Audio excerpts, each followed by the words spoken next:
Vamos lá, o que o motoqueiro viu? Bom dia, Ana e Matheus, boa noite. Meu nome é Fulana, tenho 28 anos e moro em São José dos Campos, São Paulo. Estou te enviando um relato muito curioso e que até hoje fico na dúvida sobre o que o motoqueiro viu. Pode ler tranquila, Ana, não botei nomes no relato. Tenho centenas de relatos que aconteceram comigo. Comecei a escrever todos em forma de um livro para que com o tempo eu não me esqueça dos detalhes. Quem sabe um dia eu publico um livro, né? Seria um sonho, pois é. Vamos ao relato. O que o motoqueiro viu? Esse relato aconteceu por volta do meio do ano de 2016. É um relato longo até, viu, gente? Não é longo, mas é longo.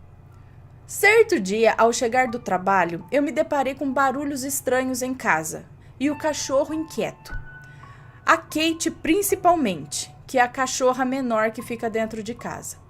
Ela ia de um lado para o outro do quarto farejando alguma coisa.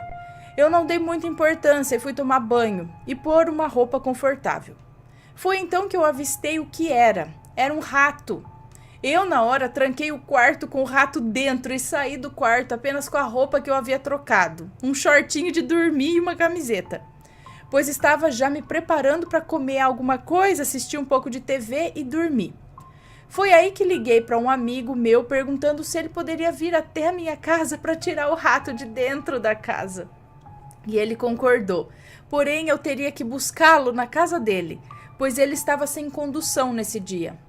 Bom, peguei a chave do carro e fui correndo buscá-lo. Ele morava perto da minha casa, então eu não me preocupei muito com a roupa que estava nem nada. Até porque não iria entrar no quarto com o rato novamente e nem ia descer do carro. No meio do caminho, que uma coisa muito sinistra aconteceu. Havia em minha frente um caminhãozinho alto, o que me impedia de ver o semáforo. E então o semáforo abriu e os carros foram passando. Só que de repente o farol fechou, mas o caminhãozinho passou no vermelho. E eu, sem enxergar o semáforo, fui também, acreditando que ainda estava verde.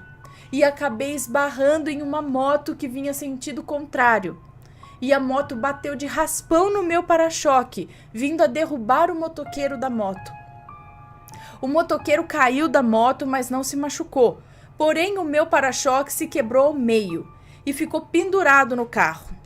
Eu continuei andando e estacionei mais à frente para não atrapalhar o trânsito. E os motoqueiros viram eu saindo e pensaram que eu ia fugir e vieram atrás de mim até eu parar o carro.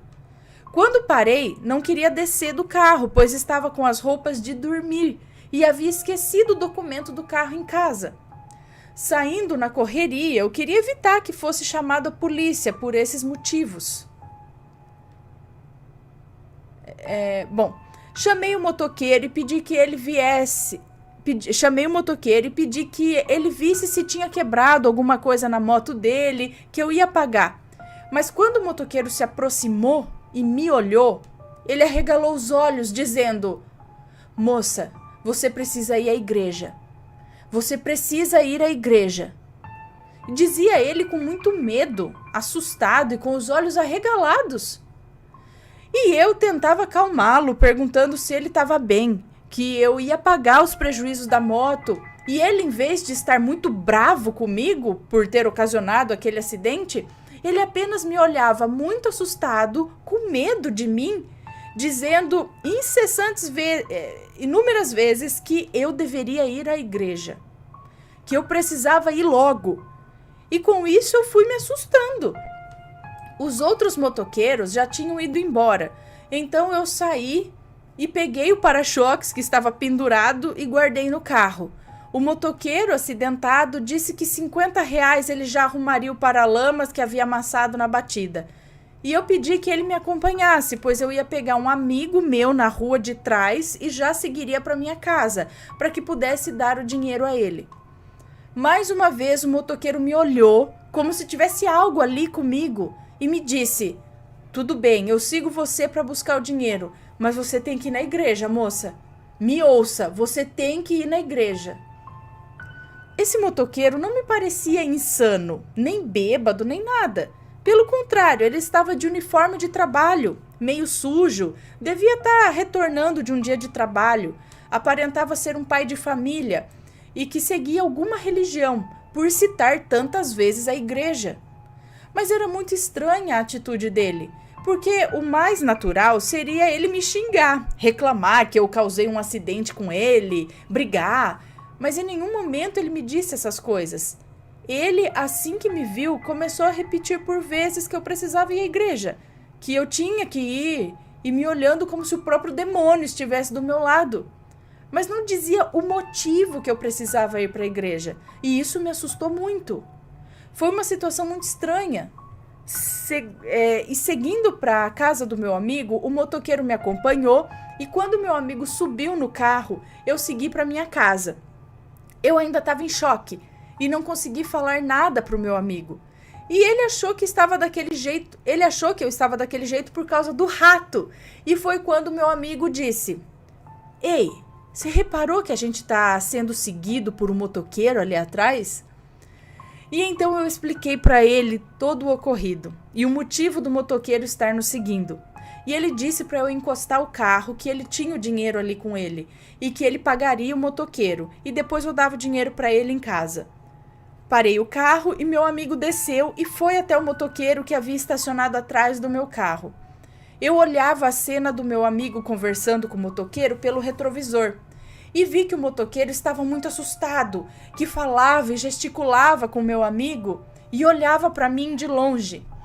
Assim que meu amigo retornou, eu perguntei o que tanto ele disse ao motoqueiro, porque eu estava vendo ele gesticulando e concordando com o motoqueiro. E aí o meu amigo disse: "Olha, ele primeiro pensou que eu ia reclamar porque ele estava cobrando R$ 50 da batida. Depois eu expliquei que eu ia dar o dinheiro para ele não precisar ir até a sua casa. E aí ele entendeu e começou a falar de igreja, que tudo bem você ter atropelado ele, mas que pelo amor de Deus você tinha que ir para a igreja. Você tinha que ir, que era para eu te falar isso, que você precisava ir", e não deu mais explicações. Ele saiu meio atordoado, agradeceu o dinheiro e foi embora. Foi quando o motoqueiro passou ao meu lado de moto, me olhando, e seguiu seu caminho. Eu fui para casa, meu amigo pegou o rato e depois eu o levei embora para casa dele. No caminho, eu, ainda abalada, disse que iria à missa no dia seguinte, pois toda quinta tinha missa na igreja católica e que eu realmente estava assustada com o que o motoqueiro havia me falado repetidas vezes. Meu amigo disse que mal não faria e que eu deveria sim ir à igreja. Seria bom para mim, para me acalmar um pouco. No dia seguinte, me arrumei e fui à missa. Sozinha mesmo, e assisti a missa toda. Porém, eu me sentia muito sonolenta. Eu não conseguia me concentrar no que o padre dizia, e sempre que tinha alguma canção ou oração, eu começava a bocejar. Um atrás do outro. Parecia que tinha semanas que eu não dormia, mas eu não estava com sono antes de chegar à igreja. Eu assisti a missa toda, sem prestar muita atenção devido aos bocejos, e assim que saí da igreja, todo aquele sono passou como num toque de mágica. Mas mesmo assim ainda não me sentia bem. Eu me sentia vigiada. E saí da missa ainda com maus pressentimentos, como se alguma coisa ruim estivesse comigo mesmo. Mas como era recente o acidente e tudo mais, eu achei que fosse coisa da minha cabeça, devido às coisas que o motoqueiro disse, e eu fui embora. E fui embora. Na sexta, eu comentei com esse amigo meu que ainda estava com medo do que o motoqueiro me disse, que ainda não estava me sentindo bem e que estava pensando em ir à Aparecida do Norte no fim de semana, que estava de folga. Ir à missa de lá, porque sempre que eu rezava lá, eu saía renovada e que eu precisava tirar esse peso dos meus ombros. Pedi que ele me acompanhasse porque eu não queria viajar sozinha para lá. E ele aceitou. Acordando no sábado de manhã, me arrumei, dei comida para os cachorros. Eu tenho 2 cachorros pequenos que ficam dentro de casa e uma grande que fica no quintal, presa nos fundos porque ela mastiga o carro. Quando abri a porta para botar as coisas no carro e sair, eu vi que a Bela, a cachorra grande, estava solta na frente. Achei muito estranho, pois ela não conseguia abrir o portãozinho do corredor sozinha. Mas relevei e disse a ela que ela era muito inteligente.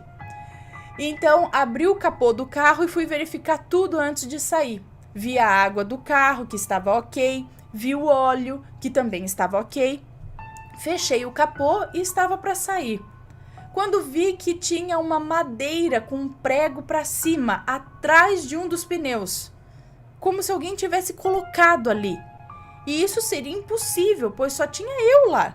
Poderia ter sido a Bela também, mas estava muito bem posicionado atrás do pneu para ter sido ela. Naquele momento eu já percebi que não queriam que eu saísse de casa para ir para Aparecida. Retirei a madeira com o prego e saí com o carro para buscar o meu amigo que iria comigo. Fui tranquilamente, parando no semáforo, seguindo o caminho normal e o busquei na casa dele. Tudo normal até aí. Contei para ele que a Bela tinha conseguido abrir o portão, que havia uma madeira com prego atrás do pneu e seguimos até o posto para que eu abastecesse o carro. Chegando ao posto, do nada, o carro começou a esfumaçar. O capô estava cheio de fumaça, mas muita fumaça mesmo. Veio vários funcionários do posto olhar o que era aquela fumaça toda. Veio uns 5 funcionários do posto olhando e disseram que era porque o reservatório de água estava sem a tampa. E isso estava fazendo o carro superaquecer, podendo até fundir o motor se eu andasse mais um pouco com o carro daquele jeito. Eu olhei o carro, meu amigo olhou, os 5 caras do posto olharam e ninguém encontrou a tampa do reservatório. Era como se ela tivesse sumido, evaporado. Não estava no carro, nem no chão, lugar nenhum.